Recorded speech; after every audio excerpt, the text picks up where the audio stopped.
Hello kaibigan, magandang araw sa iyo. Ngayon kaibigan, dadagdagan ko ng idea patungkol dun sa mga estudyante ng ngayon naghihirap kung paano ba nila kakasyahin ang kanilang budget. Kasi yung kaya ng mga magulang nila is ito lang, ganyan. Siyempre, hindi mo naman talaga masisisi yung magulang mo kung ang kaya nilang ibigay is ganyan lang kalaki. So ikaw ngayon, kung ikaw ay nag-aaral, nasa proseso ka ng pag-aaral, so itong video kaibigan is para sa iyo. So kung interested ka na maragdagan yung idea na nasa isipan mo, just keep on watching. So kaibigan, bibigyan kita ng 5 tips. Naway makatulong tong 5 tips na to kaibigan para sa iyo para madagdagan din yung idea na nasa isipan mo ngayon. So ang unang tip na ibibigay ko sa iyo kaibigan, magbawas ka. So kuya advice, paano ba magbabawas? So ang sinasabi ko na magbabawas ka kaibigan, bawasan mo yung mga parts na kung saan dun medyo malaki yung pira na magagastos mo. Uunahin natin na bawasan kaibigan yung pagkakape mo kung mahilig ka sa kape. So bawas-bawasan mo yun kaibigan kasi nasa proseso ka ng pag-aaral. Kung willing ka talaga na makapagtapos, willing ka din na mag-suffer, na i-let go yung mga bagay na sa tingin mo makakasagabal sa pagbabudget mo ng iyong allowance. So as I said earlier kaibigan na kung mahilig ka sa kape, bawasan mo kung 3 beses ka nagkakape sa isang araw. So gawin mo na lang tuwing umaga kaibigan para much better na makasave ka ng 2 kape na hindi ka nabibili. Okay? And kung mahilig ka din sa soft drinks, ayun. So kung sa isang linggo nakakaubos ka ng 4 na bottle, so gawin mo na lang 1 bottle kaibigan para much better pa din.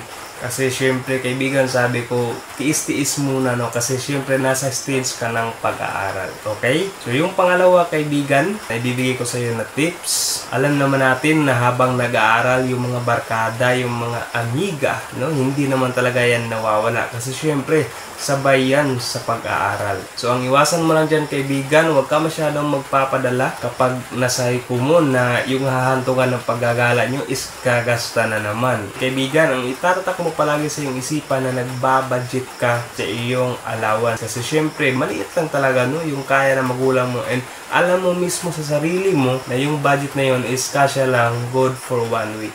So, iwasan mo yung ganong situation kaibigan na yung sasama ka sa mga barkada mo na alam mo na sa sarili mo na yung kahantungan is gagasta na naman.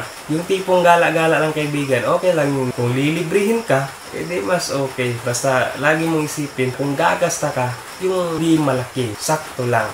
Okay? Para makasave ka pa din.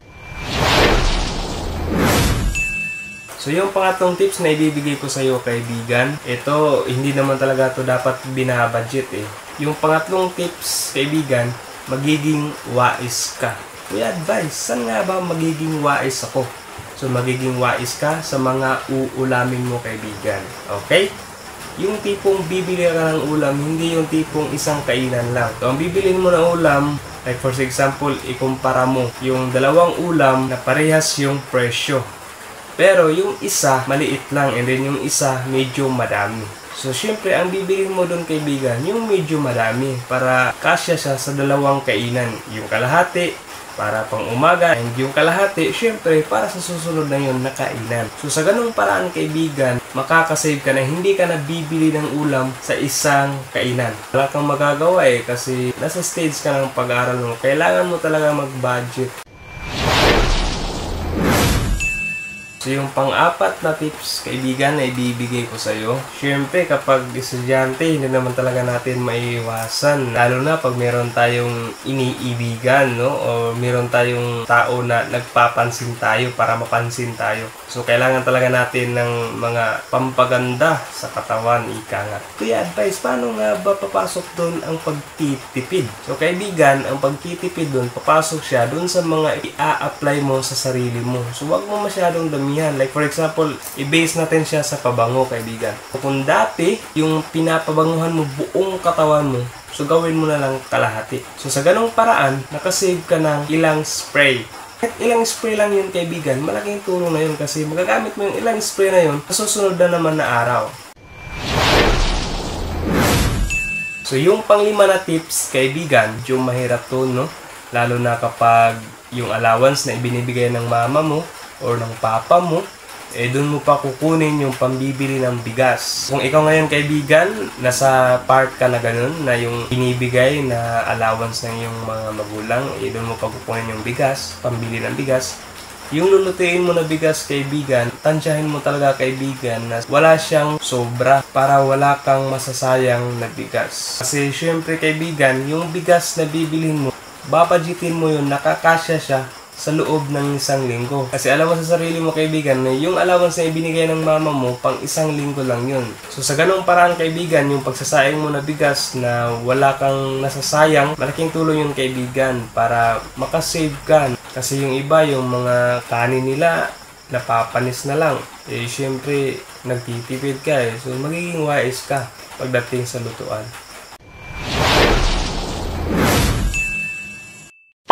So, yun yung 5 tips na ibinigay ko sa iyo, kaibigan, no? Naway nakatulong sa iyo para madagdagan yung idea kung paano ba mag-budget para makasya yung allowance mo every week. So, yun lang, kaibigan. Kung nagustuhan mo itong video, baka pwede kita i-consider na mag-like and also subscribe na rin, kaibigan, kasi malaking tulong yan dito sa ating YouTube channel. So, see you sa next vlog.